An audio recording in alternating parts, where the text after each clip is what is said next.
जय हिंद एंड नमस्कार दोस्तों। आप सभी का फिर से एक बार मेरे YouTube channel Shatrughan revision for railway में स्वागत है। आज के इस वीडियो में हम लोग 2021 से बनने वाले सभी महत्वपूर्ण आईआईटी से संबंधित प्रश्नों को देखेंगे और यह इसका पार्ट 2 है।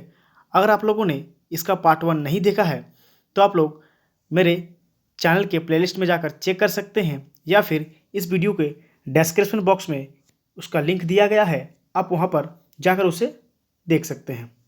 तो वीडियो में आगे बढ़ने से पहले अगर मेरे चैनल को सब्सक्राइब नहीं किया है तो इसे सब्सक्राइब करें और साथ ही बेल आइकन को ऑन कर लें, जिससे आने वाले सभी ट्रिकी वीडियो का नोटिफिकेशन आपको सबसे पहले मिल सके। और इस वीडियो को अपने सभी दोस्तों के साथ ज़्यादा से ज़्यादा शेयर करें। तो वीडियो में देर न करते हुए आइए वीडियो को स्टार्ट करते हैं। इस वीडियो का पहला प्रश्न है, ई वेस्ट की समस्या से निपटने के लिए किस आईआईटी संस्थान ने ई सोर्स नामक एक ऑनलाइन मंच लॉन्च किया है? तो इस प्रश्न का उत्तर है option number C, IIT Madras. IIT Madras ने ई वेस्ट मतलब इलेक्ट्रॉनिक वेस्ट की समस्या से निपटने के लिए एक मंच लॉन्च किया है, उसका नाम है ई सोर्स। तो आप सभी को याद रखना है दोस्तों कि ई सोर्स नामक एक ऑनलाइन मंच का जो उद्घाटन किया है या लॉन्च किया है उसे किसने किया है? आईआईटी मद्रास ने। ठीक है दोस्तों, आइए नेक्स्ट प्रश्न देखते हैं। नेक्स्ट प्रश्न है, किस आईआईटी संस्थान ने पौधे पर आधारित यू ब्रीथ लाइफ नामक वायुशोधक नाम लॉन्च किया है? क्या है? यू ब्रीथ लाइफ नामक एक शोधक लॉन्च किया है। तो इसका उत्तर है ऑप्शन नंबर डी, आईआईटी रोपड़ और आईआईटी कानपुर। आईआईटी रोपड़ और आईआईटी कानपुर ने मिलकर पौधे पर आधारित यू ब्रीथ लाइफ नामक वायुशोधक लॉन्च किया है। तो इसे याद रखिएगा दोस्तों।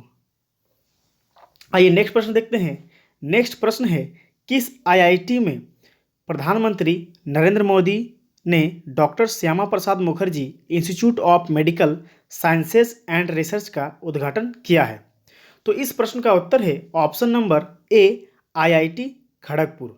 आईआईटी खड़गपुर में प्रधानमंत्री नरेंद्र मोदी ने doctor Shyama Prasad Mukherjee institute of medical sciences and research का उद्घाटन किया है। नेक्स्ट प्रश्न है, एचसीएल टेक ने साइबर सुरक्षा में क्षमताओं को बढ़ावा देने के लिए किसके साथ समझौते पर हस्ताक्षर किए हैं? तो इस प्रश्न का उत्तर है option number D, IIT Kanpur. IIT Kanpur और एचसीएल टेक ने मिलकर साइबर सुरक्षा में क्षमताओं को बढ़ावा देने के लिए एक समझौते पर हस्ताक्षर किए हैं। नेक्स्ट प्रश्न है, किस आईआईटी ने चिरल अणुओं के टिकाऊ और किफ़ायती संश्लेषण के लिए एक उत्प्रेरक तकनीक विकसित की है? तो इस प्रश्न का उत्तर है option number A, IIT Delhi. IIT Delhi ने चिरल अणुओं के टिकाऊ और किफ़ायती संश्लेषण के लिए एक उत्प्रेरक तकनीक विकसित की है। आइए नेक्स्ट प्रश्न देखते हैं दोस्तों। नेक्स्ट प्रश्न है, किस आईआईटी के शोधकर्ताओं ने सेप्टिक टैंक की सफाई के लिए होमोसेप नामक रोबोट को विकसित किया है? तो इस प्रश्न का उत्तर है option number C, IIT Madras. IIT Madras ने होमोसेप नामक रोबोट को विकसित किया है, जिसका कार्य है सेप्टिक टैंक की सफाई करना। ठीक है दोस्तों, तो याद रखिएगा कि होमोसेप नामक रोबोट को किसने विकसित किया है? तो आईआईटी मद्रास ने। नेक्स्ट प्रश्न है, किस आईआईटी ने पहली बार कॉर्निया को पुनः उत्पन्न करने के लिए हाइड्रोजेल विकसित किया है? तो इस प्रश्न का उत्तर है option number C, IIT Hyderabad. ठीक है, प्रश्न है, किस आईआईटी ने पहली बार कॉर्निया को पुनः उत्पन्न करने के लिए हाइड्रोजेल विकसित किया है? तो इसका उत्तर है आईआईटी हैदराबाद। और इसको याद रखने के लिए आप हाइड्रोजेल से हैदराबाद को रिलेट करके याद रख सकते हैं, हाइड्रोजेल से हैदराबाद। ठीक है, नेक्स्ट प्रश्न है दोस्तों, किस आईआईटी संस्थान ने उड़ान प्रोजेक्ट को लॉन्च किया है?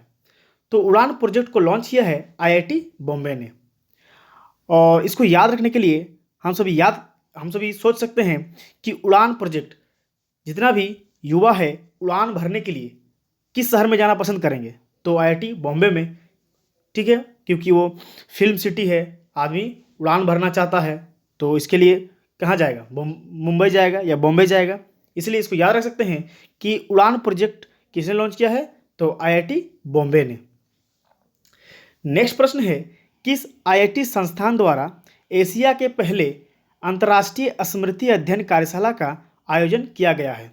तो इस प्रश्न का उत्तर है option number C, IIT Madras. IIT Madras ने अंतर्राष्ट्रीय स्मृति अध्ययन कार्यशाला का आयोजन किया है। ठीक है, और यह पहली बार हुआ है और एशिया के पहली बार हुआ है। ठीक है, तो याद रखिएगा कि किसने जो है एशिया के पहले अंतर्राष्ट्रीय स्मृति अध्ययन कार्यशाला का आयोजन किया, तो आईआईटी मद्रास ने। ठीक है साथियों, आइए नेक्स्ट प्रश्न देखते हैं। नेक्स्ट प्रश्न है, जून 2021 में किस आईआईटी संस्थान के द्वारा ब्रिक्स नेटवर्क विश्वविद्यालय सम्मेलन की मेजबानी की गई है? तो इसका उत्तर है option number A, IIT Bombay. IIT Bombay के द्वारा जून 2021 में ब्रिक्स नेटवर्क विश्वविद्यालय सम्मेलन की मेजबानी की गई है। ठीक है दोस्तों, आइए नेक्स्ट प्रश्न देखते हैं। नेक्स्ट प्रश्न है, केंद्रीय शिक्षा मंत्री ने किस आईआईटी में सेंटर फॉर नैनो टेक्नोलॉजी का शुभारंभ किया है? तो सेंटर फॉर नैनो टेक्नोलॉजी का शुभारंभ वो किया है आईआईटी गुवाहाटी ने। आईआईटी गुवाहाटी में केंद्रीय शिक्षा मंत्री धर्मेंद्र प्रधान ने जो है इसका उद्घाटन किया है या फिर शुभारंभ किया है, किसका? सेंटर फॉर नैनो टेक्नोलॉजी का। ठीक है साथियों, आइए नेक्स्ट प्रश्न है, किस आईआईटी संस्थान द्वारा भारत का पहला जैव ईंट आधारित भवन स्थापित किया है? तो इसका उत्तर है option number A, IIT Hyderabad. IIT Hyderabad ने भारत का पहला जैव ईंट आधारित भवन स्थापित किया है। ठीक है, आइए नेक्स्ट प्रश्न देखते हैं। नेक्स्ट प्रश्न है, किस आईआईटी संस्थान द्वारा भारत का पहला स्वदेशी तापमान डाटा लॉकर एमबी टैग विकसित किया है? तो एमबी टैग को किसने विकसित किया है? तो इसका उत्तर है आईआईटी रोपड़। आईआईटी रोपड़ ने एमबी टैग को विकसित किया है। इसका काम है स्वदेशी तापमान डाटा लॉकर करना। ठीक है, तो याद रखिएगा एमबी टैग को किसने लॉन्च किया है या विकसित किया है? तो आईआईटी रोपड़ ने। नेक्स्ट प्रश्न है, किस आईआईटी द्वारा दुनिया का पहला plant waste smart air purifier बनाया गया है? मतलब किस आईआईटी के द्वारा दुनिया का पहला plant waste smart air purifier बनाया गया है?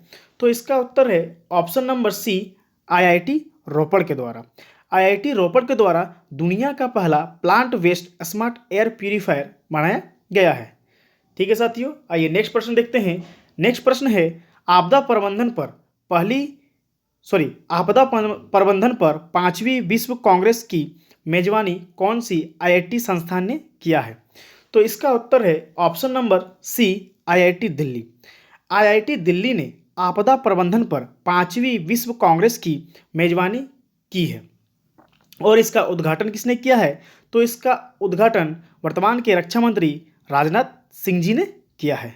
ठीक है, तो ये दोनों पॉइंट याद रखिएगा कि 5वीं विश्व कांग्रेस का मेजबानी किसने किया है? तो आईआईटी दिल्ली ने, और इसका उद्घाटन किसने किया है? तो वर्तमान रक्षा मंत्री राजनाथ सिंह जी ने। ठीक है, आइए नेक्स्ट प्रश्न देखते हैं। नेक्स्ट प्रश्न है, अंबुजा सीमेंट और एसीसी सीमेंट ने किस आईआईटी के साथ उन्नत तकनीक वाली कम कार्बन सामग्री कैल्कलाइंड क्ले सीमेंट को विकसित करने के लिए समझौता किया है? तो कैल्कलाइंड क्ले सीमेंट को विकसित करने के लिए अंबुजा सीमेंट और एसीसी सीमेंट ने किसके साथ समझौता किया है? तो आईआईटी दिल्ली के साथ। ठीक है, आईआईटी दिल्ली के साथ कैल्कलाइंड क्ले सीमेंट को विकसित करने के लिए अंबुजा सीमेंट और एसीसी सीमेंट ने समझौता किया है। नेक्स्ट प्रश्न है, किस आईआईटी संस्थान के इनक्यूबेटेड स्टार्टअप ग्यूबी ने भारतीय महिला क्रिकेटर स्मृति मंधाना को अपना ब्रांड एम्बेसडर बनाया है? तो इसका उत्तर है option number C, IIT Madras. IIT Madras का एक स्टार्टअप है जिसका नाम है ग्यूबी। ग्यूबी ने भारतीय महिला क्रिकेटर स्मृति मंधाना को अपना ब्रांड एम्बेसडर बनाया है। ठीक है। नेक्स्ट प्रश्न है, इंडिया रेटिंग 2021 के द्वारा जारी रैंकिंग में ओवरऑल कैटेगरी में कौन सा संस्थान देश का सर्वश्रेष्ठ संस्थान रहा? तो इसका उत्तर है option number B, IIT Madras. IIT Madras जो है इंडिया रेटिंग 2021 के द्वारा जारी रैंकिंग में ओवरऑल कैटेगरी में पहला स्थान हासिल किया है। नेक्स्ट प्रश्न है दोस्तों, किस आईआईटी संस्थान ने स्वदेशीकरण के प्रयास तेज करने के लिए वायुसेना के साथ समझौता ज्ञापन पर हस्ताक्षर किए हैं? तो इसका उत्तर है option number B, IIT Delhi. IIT Delhi ने स्वदेशीकरण के प्रयास तेज करने के लिए वायुसेना के साथ समझौता ज्ञापन पर हस्ताक्षर किए हैं। नेक्स्ट प्रश्न है, पश्चिमी सिडनी विश्वविद्यालय ने किस संस्थान के साथ संयुक्त रूप से एक जल केंद्र प्रारंभ किया है? तो इसका उत्तर है option number B, IIT Guwahati. IIT Guwahati ने पश्चिमी सिडनी विश्वविद्यालय के साथ मिलकर एक जल केंद्र का प्रारंभ किया है। नेक्स्ट प्रश्न है, ई रिक्शा के लिए भारत की पहली स्वदेशी मोटर को किस आईआईटी संस्थान ने विकसित किया है? तो इसका उत्तर है option number B, IIT Madras ने। आईआईटी मद्रास ने ई रिक्शा के लिए भारत की पहली स्वदेशी मोटर को विकसित किया है। नेक्स्ट प्रश्न है दोस्तों, किस आईआईटी ने पानी की बूंदें, बारिश की बूंदों, पानी की धाराओं और समुद्र की लहरों से बिजली उत्पन्न करने के लिए एक अभिनव उपकरण का डिजाइन और निर्माण किया है? तो इसका उत्तर है option number B, IIT Delhi ने। आईआईटी दिल्ली ने पानी की बूंदें, बारिश की बूंदों, पानी की धाराओं और समुद्र की लहरों से बिजली उत्पन्न करने के लिए एक अभिनव उपकरण का डिजाइन और निर्माण किया है। नेक्स्ट प्रश्न है दोस्तों, सीबीएसई और किस आईआईटी संस्थान साथ मिलकर विज्ञान और गणित की अवधारणाओं को समझने के लिए ऑनलाइन शैक्षणिक कार्यक्रम 30-30 एकलव्य सीरीज शुरू किया है?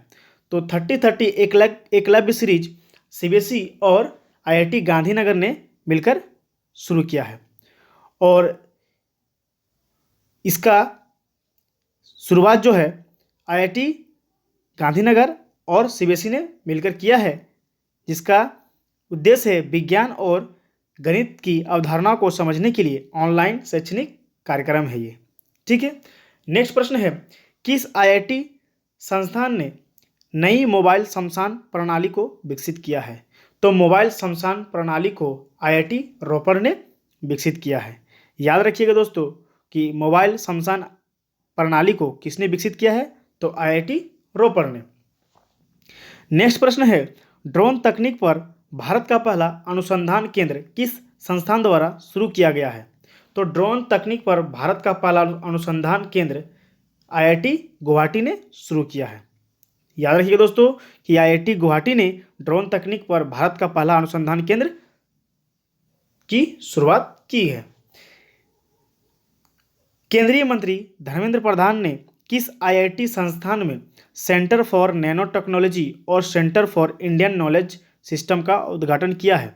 और ये प्रश्न रिपीटेड है दोस्तों, इससे पहले हम लोगों ने देखा था उस प्रश्न में सिर्फ सेंटर फॉर नैनो टेक्नोलॉजी पूछा हुआ था, लेकिन इस प्रश्न में एक चीज़ और जोड़ा गया है और वह है centre for Indian knowledge system. तो दोनों एक ही आईआईटी में उद्घाटन किया गया है और वो किया गया है आईआईटी गुवाहाटी में। इससे पहले हम लोगों ने इस प्रश्न को देखा था। तो इसका उत्तर है आईआईटी गुवाहाटी। आईआईटी गुवाहाटी में केंद्रीय मंत्री धर्मेंद्र प्रधान ने सेंटर फॉर नैनो टेक्नोलॉजी और centre for Indian knowledge system का उद्घाटन किया है। नेक्स्ट प्रश्न है, किस संस्थान के वैज्ञानिकों ने अल्ट्रा प्योर हाइड्रोजन के ऑन साइट उत्पादन के लिए भारत में अपनी तरह का पहला उपकरण विकसित किया है? तो इसका उत्तर है option number A, IIT Bhubaneswar. IIT Bhubaneswar के वैज्ञानिकों ने अल्ट्रा प्योर हाइड्रोजन के ऑन साइट उत्पादन के लिए भारत में अपनी तरह का पहला उपकरण विकसित किया है।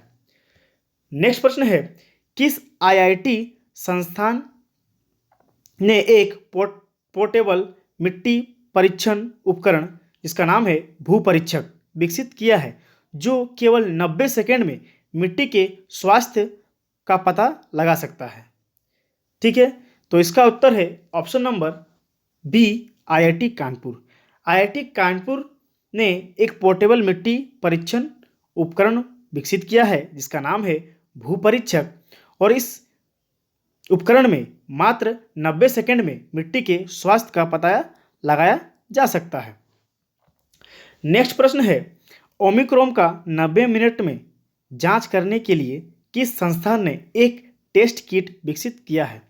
तो ओमिक्रॉन का 90 मिनट में जांच करने के लिए आईआईटी दिल्ली ने एक टेस्ट किट विकसित किया है, याद रखिएगा दोस्तों। नेक्स्ट प्रश्न है, और ये प्रश्न भी रिपीटेड प्रश्न है, इसको हम लोग इससे पहले देख चुके हैं कि किसने 2021 ब्रिक्स नेटवर्क विश्वविद्यालय सम्मेलन की मेजबानी की है। तो इस प्रश्न का उत्तर है option number A, IIT Bombay. IIT Bombay ने 2021 में ब्रिक्स नेटवर्क विश्वविद्यालय सम्मेलन की मेजबानी की है। नेक्स्ट प्रश्न है, किस संस्थान ने एशिया की पहली इंटरनेशनल मेमोरी स्टडीज कार्यशाला की मेजबानी की है? तो इसका उत्तर है option number C, IIT Madras. IIT Madras ने एशिया की पहली इंटरनेशनल मेमोरी स्टडीज कार्यशाला की मेजबानी की है। ठीक है दोस्तों। नेक्स्ट प्रश्न है, किसके द्वारा आईआईटी हैदराबाद में स्थापित एआई में अनुसंधान और नवाचार केंद्र का उद्घाटन किया है? तो इसका उत्तर है ऑप्शन नंबर सी, धर्मेंद्र प्रधान। धर्मेंद्र प्रधान ने आईआईटी हैदराबाद में स्थापित एआई मतलब आर्टिफिशियल इंटेलिजेंस में अनुसंधान और नवाचार केंद्र का उद्घाटन किया है। नेक्स्ट प्रश्न है, और ये इस वीडियो का अंतिम प्रश्न था। और वीडियो कैसा लगा दोस्तों, आप सभी कमेंट करके बता सकते हैं। और अगर वीडियो आप सभी के लिए फ़ायदेमंद है तो इस वीडियो को ज़्यादा से ज़्यादा लाइक करें और अपने सभी दोस्तों के साथ इसे शेयर करें। और अगर इस वीडियो का पीडीएफ चाहते हैं तो मेरे टेलीग्राम चैनल, जिसका लिंक डिस्क्रिप्शन बॉक्स में दिया गया है, उसे ज्वाइन करें। और इस वीडियो का पीडीएफ तभी शेयर किया जाएगा जब इस वीडियो का व्यू 10,000 के क्रॉस करेगा। ठीक है, तो इस वीडियो को ज़्यादा से ज़्यादा शेयर करें और आप सभी से ज़्यादा से ज़्यादा लाइक करें। धन्यवाद दोस्तों।